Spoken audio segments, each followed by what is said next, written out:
नमस्कार मंडळी, मी दिव्या कुकदे पुन्हा एकदा तुम्हा सर्वांचे खूप सारे स्वागत करते लाईव्ह कॅप्चर या माझ्या यूट्यूब चॅनलमध्ये। आज मी आलेली आहे टाटा मोटरच्या शोरूममध्ये। येण्याचं कारण असं आहे की माझे मामा आहेत, माझ्या मामांनी गाडी घेतली इथून, तर खूप दिवस झाले ते बुक केलेली होती आणि आज फायनली ती गाडी त्यांना भेटत आहे।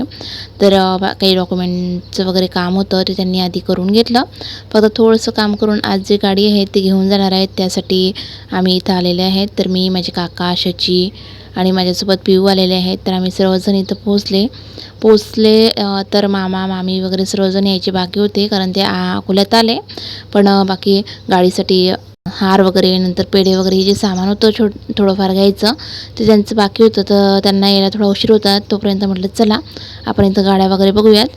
तर आता लेटेस्ट ट्रेंडिंगला जी गाडी चालू आहे सध्या, म्हणजे जे 4 व्हीलर आता ट्रेंडिंगला जास्त चालू आहे ती म्हणजे टाटा सियारा ही टाटा मोटरची सुप्रसिद्ध अशी असलेली स्पोर्ट्स युटिलिटी व्हेकल आहे।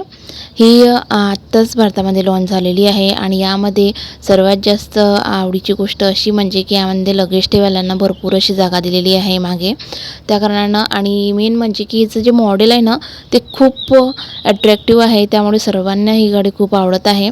आणि मामाच्या इथंही तेच झालं। तर ही गाडी शंभू म्हणजे माझ्या मामाचा मुलगा, तसं त्याचं नाव संस्कार आहे, पण त्याला आम्ही घरी सर्व शंभू म्हणत असतो। तर त्याला ही गाडी त्याने असेच मोबाईलवर सर्च करत होता, तर त्याला दिसली, तर तिथं त्याला आवडली। तेव्हापासून त्याचं चालू होतं की पप्पा हीच गाडी घ्या, हीच गाडी घ्या, हीच गाडी घ्या। आणि मामाचंही असंही खूप दिवसापासून चालू होतं की आपल्याला गाडी घ्यायचीच आहे, कारण आता ची फॅमिली वाढली, म्हणजे ते 4 जण आहेत आता आणि मुलं मोठे झाले, त्यामुळे आता 2 व्हीलरवर त्यांना बसता येत नाही, म्हणून त्यांना 4 व्हीलर घ्यायचीच होती। तर असं साधी गाडी घेऊ, जास्त महाग पण नको आणि छोटीशी बरी, असं मामाचं चालू होतं। पण शंभूचं नाही, पप्पा मी ही गाडी बघितली आणि मला हीच आवडली, मला हीच घ्यायची आहे असं त्यांचं चालू झालं। आणि फायनली मग मामा आले आणि आमच्या अकोल्यातून त्यांनी ही कार जी आहे ती बुक केली। आता तसं मामा राहतात मुक्ताईनगरला, तर तिथंही त्यांनी गाडी बुक करू शकले असते, किंवा जळगावला, किंवा मागे त्यांनी जी त्यांची 2 व्हीलर घेतली होती ते तिथं बऱ्हामपूर, खंडवा वगैरे, कारण त्यांना MP ही जवळ पडतं, त्या साईडनेही त्या कार वगैरे किंवा ज्या 2 व्हीलर्स आहेत त्या घेत असतात। पण इथून अकोल्यातून नेमकं घ्यायचं त्यांचं एक कारण असं की त्यांना सर्वात जास्त अकोल्यात यावं लागतं, म्हणजे माझ्या मामीचं माहेर जे आहे ते अकोल्याजवळ पिंजर म्हणून आहे, तिथं आहे।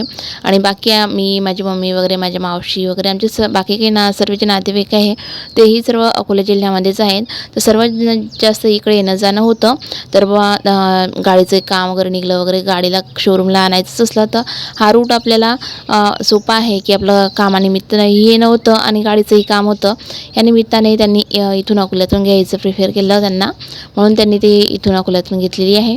टाटा सियारा व्हेकलचे जर फीचर सांगायची गोष्ट झालीच तर यामध्ये 5 डोअर्स आहेत, सोबत तर SUV म्हणजे स्पोर्ट्स युटिलिटी व्हेकल हे फीचर यामध्ये आहे। आणि या नवीन मॉडेलमध्ये 5 डोअर यामध्ये उपलब्ध आहेत, सोबतच पेट्रोल, डिझेल आणि इलेक्ट्रिक या 3 गोष्टीवर ही गाडी आपल्याला चालवता येते। त्या कारणानं खूप छान आणि मस्त अशी कार आहे, तर सर्वांना ही गाडी आवडली। ही जी गाडी आहे याचं मॉडेलच खूप मोठं आहे, जसं मी आता तुम्हाला म्हटलं की स्पोर्ट्स कारसारखी आहे, त्यामुळे मॉडेल खूप छान आहे, मोठं आणि दमदार मॉडेल असल्या कारणानं खूपच अट्रॅक्टिव्ह ही कार दिसते। ही तशी 5 सीटरच कार आहे, म्हणजे 5 जण यामध्ये बसतात, पण लगेजसाठी यामध्ये भरपूर अशी जागा आहे। आणि दुसरं म्हणजे की आता जे लेटेस्ट टेक्नॉलॉजी आहे त्या सर्व यामध्ये उपलब्ध आहेत। मोठी स्क्रीन वगैरे यामध्ये दिलेली आहे, आतमध्ये भरपूर असे काही फीचर्स आहेत की ज्या यामध्ये आता नवीन ॲड केलेले आहे। आणि ह्या कारची जे स्टार्टिंग प्राईस आहे ते 11 लाखापासून स्टार्ट होतच आहे। तर ही मामांची कार घेतली, ही कार त्यांना पूर्ण 16 ते 17 लाखामध्ये पडली, म्हणजे कार त्यासोबत जे येणार त्याचं साहित्य वगैरे असतं ते सर्व मिळून त्यांना 17 लाखामध्ये ही कार जी आहे ती पडलेली आहे। मामा मामी सर्वजण आल्यानंतर त्यांनी त्यांचं डॉक्युमेंटचं काही काम बाकी होतं ते केलं, त्यानंतर गाडीची पूजा वगैरे करण्यात आली, नंतर फोटोशूट वगैरे झाला, पेढे वगैरे वाटप झाले आणि आता मामा मामी कार घेऊन निघालेत घरी जायला, कारण ही कार त्यांना घेऊन जायचं आहे घरी, त्या म्हणजे मुक्ताईनगरजवळ त्यांचं गाव आहे, तिथं हे गाडी घेऊन जाणार आहेत। घरी गेल्यानंतर पूजा वगैरे होईल आणि मुक्ताबाईच्या दर्शनाला ते माझे आजी आजोबा त्यांना घेऊन जाणार आहेत, त्यामुळे ते तिकडे निघून गेलेत आणि आम्हीही घरी आलेत, कारण उद्या आता एंगेजमेंट आहे शुभमची, त्या कारणानं आम्हाला ही तयारी वगैरे करायचीच होती. मी घरी पोहोचलीच तर दुपारच झाली मला घरी यायला. घरी येल्याबरोबर सर्वात आधी जे आहे शचीला झोपवलं, कारण ती खूप चिडचिड करत होती, कारण तिचा झोपेचा टाईम झालेला होता. तर तिला झोपवलं वगैरे आणि तेवढ्यातच म्हटलं चला आता काकूकडे जाऊन येते, कारण उद्या एंगेजमेंट आहे आणि आता पूर्ण तयारी काय झाली काय नाही, कारण सामान आणता तसंच ठेवत आहे, आणता तसंच ठेवत आहे, ते व्यवस्थित भरणं अरेंज वगैरे करणं सर्व बाकी होतं. तर म्हटलं चला आता तिकडे जाते आणि सर्व सामान वगैरे सर्व बघते काय काय नाही काय झालं तयार. तर सर्व सामान बघण्यासाठी मी काकूकडे आले. येताबरोबरच काकूंचं सुरू झालं, बघ हे सामान आणलेलं आहे, हे अरेंज करायचं बाकी आहे, याच्यात हे भरायचं बाकी आहे, हे असं आहे, हे तसं आहे, हे याच्यात काही बाकी राहिलं का, असं तसं त्यांचं सुरू झालं. म्हटलं काकू थोडं शांत राहा, मला आधी बघू द्या, त्यानंतर मी तुम्हाला सांगते काय राहिलं काय नाही. मग म्हटलं सर्व सामान आणून द्या माझ्याजवळ, मी बघते आणि मग आपण ठरवू की काय बाकी राहिलं. त्यांनी सर्व सामान जे आहे ते माझ्याजवळ आणून ठेवलं. यामध्ये त्यांनी चॉकलेट्स वगैरे आणि फ्रूट्स वगैरेसाठी ते छोट्या छोट्या टोपल्या आणलेल्या होत्या. सोबतच ही आता आपण बघितली ती ओटी होती आणि त्यानंतरच बाकी जे पूजेचं हे सामान वगैरे होतं तेही काकूंनी आधीच काढून ठेवलेलं होतं. म्हणजे कोणतीच अशी गोष्ट नको की ही राहिली ती राहिली वगैरे, म्हणून त्यांनी सर्व गोष्टी आधीच आठवणीने सर्व काढून घेतल्या. सोबतच नवरीला देण्यासाठी जे सामान लागतं त्यामध्ये सर्वात महत्त्वाचं असतं म्हणजे मेकअपचं सामान. तर मेकअपचं सामानही त्यांनी आधीच घेतलेलं होतं, तर त्यासाठी त्या दिवशी आम्ही बॉक्स वगैरे घेतला आणि त्यामध्ये तर सर्व सामान अरेंज करून ठेवलेलं आहे. तर सर्व जेवढंही मेकअपचं सामान असतं, जसं की आपण बेस मेकअप प्रायमरपासून सुरू होतं, प्रायमर फाउंडेशन वगैरे सर्व गोष्टी यामध्ये काकूनं घेतलेल्या होत्या. सोबतच सेफ्टी पिन वगैरे छोट्या छोट्या गोष्टी ज्याही लागतात आपल्याला, त्या सर्व बेसिक गोष्टी काकूने यामध्ये घेतलेल्या आहेत. एकही अशी गोष्ट नव्हती की जे त्यामध्ये घेतलेली गेली नव्हती. तर हे सर्व सामान मी बघितलं, त्यामध्ये क्लोचर वगैरे लिपस्टिक आणि सर्व ज्या गोष्टी आहेत मेन म्हणजे ना छान आणि ब्रँडेड गोष्टी होत्या. तर सर्व गोष्टी मी त्यामधल्या बघितल्या की काही यामध्ये अजून बाकी आहे का म्हणून. तर सर्व असं आठवणीने बघून घेतलं, सर्व परत अरेंज वगैरे करून ठेवलं. आणि कसं असतं ना, कितीही सामान घेतलं ना तरी कमीच वाटत असतं, त्यामुळे जेवढं त्यांना घेतला जाईल तेवढं त्यांनी घेतलेलं आहे आणि बाकी जेवढं आठवत गेलं ना तेवढं आठवतच जाते आणि बाकी आपल्या इच्छेनुसारही राहतं. कोणी तर एवढंही घेत नाही, यापेक्षाही कमी घेतलं जातं किंवा कोणी यापेक्षाही जास्त घेतं. तर त्यांना त्यांच्या परीने जेवढं जमलं तेवढं त्यांनी सामान घेतलेलं आहे. तर कसं आहे आपल्या इच्छेनुसार आणि आपल्या मनानुसार राहतं सामान वगैरे घ्यायचं. तर हे त्यांनी सामान घेतलं आहे. मला सर्वात जास्त ते आवडलं ते म्हणजे हे आय शॅडो पॅलेट. खूप छान असं आय शॅडो पॅलेट आहे आणि मेन म्हणजे छान छान कलर आहे की ते इझिली कोणत्याही साडीवर ड्रेसवर मॅच होऊन जातील. तर ते मी बघितलं. त्यानंतर त्यांनी ज्या सवासणी औक्षण्या वगैरे घालतात त्यासाठी त्यांना रिटर्न गिफ्टमध्ये देण्यासाठी छान असे पाऊच आणलेले होते. नंतर नवरीसाठी छान असा बँगलचा बॉक्सही होता. ते सर्व सामान मी बघितलं. त्यानंतर काकू बोलला, हे बघ आता हे ओटीचं सामान आहे, हे बघून घे यामध्ये काही राहिलं का, यामध्ये किती मायावर ओटी द्यायची वगैरे असं सर्व मी भरून ठेवलेलं आहे. सर्व काढलं. ते ओटीचं सामान बघितलं, त्यामध्ये जे खूप नारळ असते ना त्यामध्ये पैसे टाकायचे असतात. तर म्हटलं चल आता हे खूप काकू बोलले, कालच आणला काकांनी, तू बघ याला थोडंसं चाकूने कापून घे आणि त्यामध्ये पैसे टाकून दे. तर मी त्याला चाकूने कापून घेतलं आणि 1 शेगुणचा जो 1 रुपया असतो तो त्यामध्ये टाकला. म्हणजे छान असा वाजतही होता तो. आणि त्यानंतर मग त्यामध्ये म्हटलं तर शेगुणचा 1 रुपया तर टाकला, पण एक ट्रेंडिंग त्याला लूक देण्यासाठी इथं एक छान अशी कोरीशी 10 रुपयाची नोट घेतली आणि म्हटलं यापासून छान असा मोर बनवूयात, कारण दिसायलाही छान दिसतं आणि काहीतरी युनिक वाटतं. म्हणून त्या 10च्या नोटीचं इथं मी आता जे आहे छान असा मोर बनवत आहे. त्यासाठी मी त्या नोटला जसं आपण कागदाचं विमान वगैरे बनवतो त्याला कसं फोल्ड करतात तसं फोल्ड करून घेतलं. परत त्याला एका बाजूने परत फोल्ड केलं. नंतर खालच्या बाजूने त्याला घड्या मारत घेतल्यात, जेणेकरून त्याचं जे पिसारा वगैरे येतो ना मोराचा तो व्यवस्थित आला पाहिजे. तर अशा पद्धतीने हा जो मोर आहे तो इथं मी आता बनवत आहे. आता ही एंगेजमेंट आहे, तर एंगेजमेंटसाठी ही ओटी भरत आहेत. तर कोणी 7 वर देतं, कोणी 9 वर देत असतं आणि जसं जर आता 9 वर दिली तर लग्नातही 9 वरच द्यायची असते किंवा आता 7 वर द्यायची आणि लग्नामध्ये 9 वर ओटी भरायची. म्हणजे 9चा खण असायचा, जसं की ओटीमध्ये जे सामान असतं जसं खारीक, खोबरं, खडीसाखर, सुपाऱ्या, ह्या सर्व ज्या गोष्टी आहेत त्या जर आपण 7वर द्यायच्या म्हटलं तर 7-7 द्यायच्या असतात आणि 9वर द्यायची म्हटली तर 9-9 द्यायच्या असतात.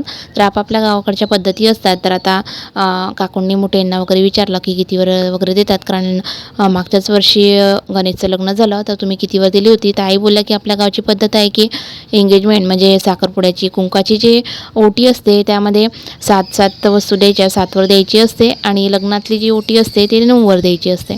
म्हणून काकूने त्यानुसार सर्व जे सामान आहे ते काढून घेतलं. चला आता बोलता बोलता इथं मोरही तयार झालेला आहे. आपण बघू शकता किती छान आणि क्यूट असा हा मोर दिसत आहे. छोटूसा मोर आहे.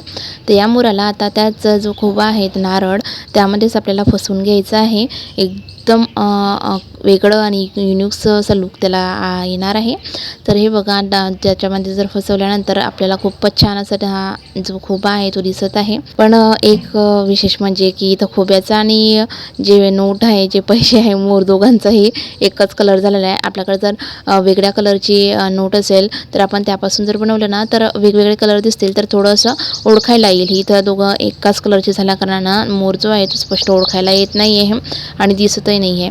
तसंही माझा मोबाईल जो आहे त्याची क्वालिटी एवढी चांगली नाही आहे, त्यामुळेच जे व्हिडिओ येतात ना ते पूर्ण क्लिअर व्यवस्थित दिसत नाही. त्यामुळे खूप गोष्टी ज्या आहेत त्या ओळखायला येत नाही आहेत. तरीही माझ्यापर्यंत जेवढंही मी जवळून दाखवण्याचा, झूम करून देण्याचा प्रयत्न जे आहे ते करत असते. तर चला आता ओटीचं सामान होतं ते तर झालं. आता आहे साखरेचा कोन बनवायचा आहे. तर हा कोन विकतच काकूंनी आणलेला आहे. यामध्ये आता साखर भरून घ्यायची. साखरेच्या कोणामध्ये साखर भरून साखरचा जो कोन आहे तो मी इथं तयार करून घेतला. साखरचा कोन म्हणजे साखरपुड्याचं हे प्रतीक असतं. तर आमच्या भागामध्ये तसं साखरपुडा म्हणत नाहीत. आमच्या भागामध्ये कुंकू म्हणतात आणि कुंकालाच महत्त्व दिलं जातं. तर कुंकू ही आमच्या ह्याच्यामध्ये खूप महत्त्वाची गोष्ट आहे. कुंकू ही नवरदेवाच्या घरून आलंच पाहिजे आणि प्रत्येक गोष्टीमध्ये म्हणजे जे नवरीचं सामान असतं मेकअपचं त्यामध्येही कुंकू टाकलंच जातं आणि जेही पूजेचं वगैरे सामान असतं तेही नवरदेवाच्याच घरून जातं, त्यामध्येही कुंकू ही टाकण्यातच येतं. तर हे झालं एक त्यामागचं कारण. पण बाकी आता कसं ट्रेंडिंगनुसार जे वेगवेगळ्या भागात जे करतात ना ते सर्वजण आता करायला लागले. असं काहीच नाही राहिलं की आता आमच्या भागात ह्या गोष्टी होत नाहीत म्हणून त्या आम्ही करत नाहीत. तर साखरपुडा माझ्या मामाच्या गावाकडे म्हणजे खानदेशामध्ये म्हणतात आणि तिकडे साखरपुडा दिलाही जातो. साखरचा हा जो पुडा आहे तो देण्यात येत असतो. तर म्हणून मीही काकूंना साखरपुडा आणायचं सांगितलेलं होतं. तर काकू साखरपुडा घेऊन आला आणि मेन म्हणजे आमच्याकडे मिळालं ही महत्त्वाची गोष्ट. तर आता या साखरपुड्याचा हा जो कोन आहे याचा उपयोग कोणी आपलं ओटी म्हणूनही देतं. ओटीचं सामान आहे त्यात भरतात किंवा ड्रायफ्रूट्स वगैरे. तर काकूंनी इथं ड्रायफ्रूटचा बॉक्स आणलेला होता. तर कोणी यामध्ये या कोनमध्येही ड्रायफ्रूट्स वगैरे पॅक करून देत असतात. तर चला आता माझा साखरचा कोन हा पॅक झाला. तर साखरपुड्याचं बी एक काम झालं आणि कुंकू ह्यामध्ये सर्व सामानात घेतलेला आहे. तर कुंकू आणि साखरपुडा ह्या दोघी गोष्ट झाल्यात. आता बघूयात की भाऊंनी वहिनीसाठी काय गिफ्ट्स आणलं आहे. तर त्याने इथं वहिनीसाठी जे गिफ्ट्स आणलेलं आहे ते आहे मोबाईल. तर वहिनीसाठी छान असा विवोचा Y11 हा मोबाईल तो इथं घेऊन आलेला आहे. तर खूप छान असा मोबाईल आहे. त्याचा कलर वगैरेही छान आहे. ज्या मागून जो कलर आहे बॅक साईडचा तो छान असा गोल्डन कलर इथं आहे त्याचा. तर खूप छान असा मोबाईल होता. तर त्याचं बाकी सर्वच काम बाकी होतं कारण तो फक्त घेऊन आलेला होता. त्यामध्ये सिम कार्ड वगैरे टाकणं वगैरे त्याला चालू करणं सर्व ज्या गोष्टी होत्या त्या मी त्यामध्ये केल्या आणि त्याला व्यवस्थित पॅक करून ठेवून दिलं. तर त्यानंतर आमच्या घरून त्याला जो ड्रेस घेण्यात आला तो इथं घेऊन आलात. तर नेमकंच तो आलेला होता. हे बघताय हे ड्रेस आणले असं त्याचं चालू झालं. तर ते ड्रेसही मी बघितले. एंगेजमेंटसाठी जेव्हा तो घरून निघेल तेव्हा त्याला जो ड्रेस घालायचा आहे तो आता हा घेऊन आलेला आहे. तो आमच्याकडून आहे. तसं काकाचं म्हणणं होतं की घरात ऑलरेडीच खूप सारे ड्रेस आहेत, नवीनच आहे तर ड्रेस घ्यायची काही गरज नाही आहे. पण माझं आणि शशीच्या भावाचं चालू होतं नाही नवीनच ड्रेस पाहिजे. गणेशच्या बाबतीतही मी तेच केलं होतं. गणेश तयार नव्हता तर फक्त त्याला शर्टच घ्यायला लावलं होतं. पॅन्ट तो बोलला आहे माझ्याकडे. म्हटलं शर्ट तरी घे पण नवीन पाहिजेच. तर त्याने शर्ट घेतलं होतं आणि इथंही शुभमला तेच केलं आणि शुभमसाठीही आम्ही छान नवीन हा ड्रेस घेतलेला आहे. त्यानंतर एंगेजमेंट रिंग ठेवायसाठी छान असा हा स्ट्रे त्यांनी आणलेला आहे.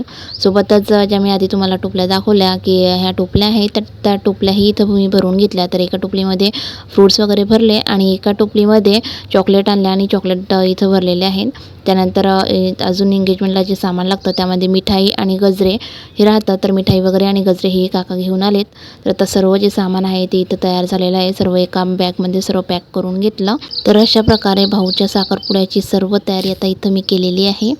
तर यासोबत आता मी हा व्हिडिओ इथं संपवते. आशा करते व्हिडिओ तुम्हा सर्वांना आवडला असेल. चला मग उद्या भेटते भाऊच्या एंगेजमेंटच्या व्हिडिओसोबत. तोपर्यंत बाय बाय.